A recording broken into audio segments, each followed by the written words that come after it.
Hey B1, how you doing? How you doing, folks? Hey, good? You're good? Yeah, in the back? You're great? Guys, so wonderful to see you again. Oh my goodness, I love your final project so much. I'm having fun with this. I hope you guys are having fun with this. Today, I'm just going to do a short video because I did kind of like the long one last week going over the whole project. I just wanted to break down some of the pricing concepts. So last week we did. Oh, hey, I don't need to zoom in that much. Everybody calm down. Okay. Last week we did the general concepts, as you'll remember, just kind of putting some pieces together, planning things out. This week we are working on the pricing concepts. Pricing, just really punching it out there. Um, I wanted to give you guys an example of one of these bullet points because when I've done this in the past, sometimes people just get hung up on this spot. And I don't want you to get hung up because I want you to be getting like a generalized view of what it's like to make these pricing decisions. Now, for the first bullet point, this one right here, selecting your vending cart, I already gave you an example on that one. So, meaning I want you to find out because ideally you're not going to have a whole bunch of cash in your pocket to just say, here's 15,000 bucks, give me a vending cart. Um, you're probably going to have to take out a loan. So I've already given you the example on bullet point number 1. Please let me know if you need help with that or your calculation at all. Now, the next one down is determine if you're going to hire workers or not, or if you're going to run the stand yourself. Right beneath that is calculating the food and supply costs of your cart. Oh, I have a typo there. Sorry, guys. Um, you're calculating the food and supply costs, and this is where I have people just get like a little bit tripped up. So I wanted to give you guys the example from my food cart that I'm making called Springs Eats. So please follow me on over to this example. Oh, here we go. So I started with my general concepts that I talked to you guys about last week. Now I'm moving on to pricing concepts, and here's really what I want you guys to do. If I'm having a hot dog stand where I'm going to have hot dogs, I'm going to have chips with it, and I'm going to have sodas, just kind of like the bare minimum. I'm wanting you guys to get a gauge on how much that stuff costs. So, what I did first and foremost to get this information that's on the screen is I went to samsclub.com. I typed in hot dogs. Oh my gosh, I can get a 24 pack of hot dogs for $8.98. I'm not looking for the super fanciest hot dogs. I'm just looking for the run of the mill hot dogs. I'm getting ballpark hot dogs, okay? This is for my stand that's going to be outside the new downtown stadium. People are just going to be so excited that they don't have to pay the ridiculous prices inside the stadium or what have you.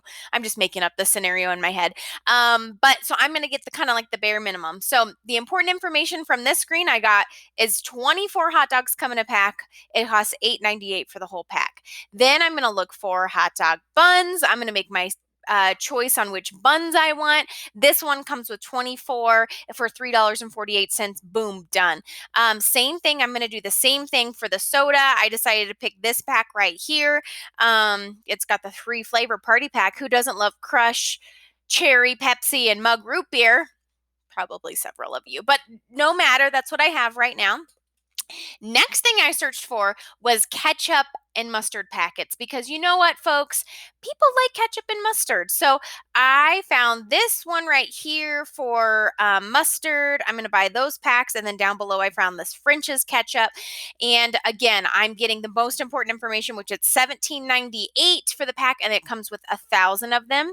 Last thing that I pulled up, and remember, I'm just wanting you guys to get a generalized idea of how much it costs. I don't need you to go, like if you're having a crepe stand, I don't need you to say, a fourth a cup of flour is this much, and this much, a pinch of cinnamon is going to cost this. You're just getting kind of like an overview here. So I just decided to pick a few price points that I'm going to put into my project. One of the things I don't want to forget is like a food tray. Like we got to put it in. We got to put it in something, right? We're not going to just hand it with our hand over. So for like KDEC coffee, that's when we determine the cost of a lid, the cost of the cup, the straw, all of that. We've done that before. So same thing. I picked this food tray, 750 of them for $13.98. So I'm going to go back to my pricing concept screen. So what I just did is I just did that simple math. $8.98 divided by 24, so it's 38 cents per hot dog. Then for the bun, I did the same math, 15 cents on down for your chips, soda, everything else. Now, I should mention under the mustard packets and ketchup packets, me as a consumer, I made the decision, okay, people are going to typically use 2 packets of each, let's say. Some people will use 0, some people will use 4 of each, right? So I just did an average. So for 2 mustard packets, so I just did times 2, it's going to be 3 cents. For 2 ketchup packets, 4 cents. And then lastly, the tray. So I just added that up, right? Added up all of this like change here. And it costs $1.17 to make that meal deal, right? So I've got the hot dog, my chips, and my drink, right? So then I thought about, okay, what would be a reasonable price for me to charge? What would someone say, ooh, that's not too bad, but also not, that's too cheap. I wonder what those hot dogs are made of. You guys know what I'm saying? So I thought for a downtown stadium, as a mom and as a consumer, would I be okay with paying 650 or I'm sorry, 750 for a meal? Yeah, I would be okay with that for like before we go to a game or something. That's a pretty good deal. So then I can subtract 117 from 750, and my profit is $6.33 per meal deal. Again, you guys, I know there's costs we're not factoring in, like gloves or other equipment, things like that.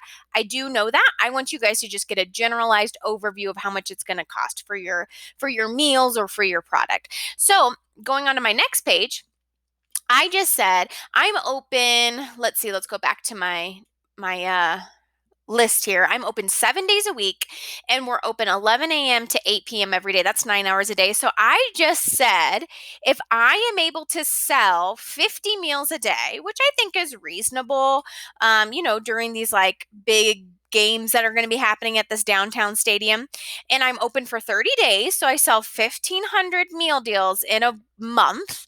I times that by 633, which was my profit. So about $9,495. That sounds fantastic, right? Like I want to open up a hot dog stand tomorrow.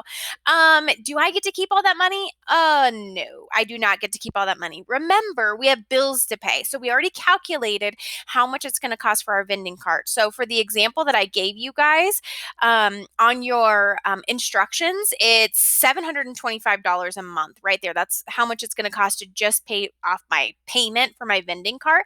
Then I've got to consider some other things. So, how much does my business license cost? Like propane for my grill, I'm going to have to keep replacing that, paying my employees, etc. So, just keeping that in mind. I haven't had you guys go into a ton of like profit analysis calculator or like when are you going to be profitable. I haven't had you do this in this project because we really didn't get into that in class. But I want you guys to just have an overall, what's your profit going to look like versus your costs? Is this a good business for you to get into? If you do the math with your profit and how much you're going to sell, so let's say like you're only making $1.50 off of each one of your products. So like maybe if you're selling like a smoothie or something like that, and you sell 50 a day times 30 days, and it's like 2,250, and you're like, oh, actually my payment for my cart is 3,000 itself, like maybe you should be charging more, or maybe you should get a different cart, right? We want to make some of those really smart decisions. So I want you guys to have a profitable, successful business in this project, not one that's going to make you bankrupt, hypothetically. Okay, so going back to our pricing concepts, so the last piece was now determine your prices and create a sign showing them. If you are charging a premium, which means you're like raising the price of your product for a reason. Like if your smoothie stand is JLo themed and you have to pay licensing fees to JLo, which are really expensive, justify that. So if you're charging, $30 per smoothie, I'm going to be like, whoa, whoa, whoa, why is this smoothie $30? And you're going to say, oh, it's because I have to give JLo $22 for every smoothie that I sell. And I'll be like, oh, okay. I think maybe you should not have a JLo themed smoothie cart. But make sure you're justifying your prices, right? They can't be too low and they definitely can't be too high. So remember kind of some of those conversations we had around KDUC coffee and your guys' promotional drinks. So questions, thoughts, concerns on this, always shoot me a message, reach out to me. I can't wait to see what you guys come up with. Okay, talk to you soon, folks. Peace.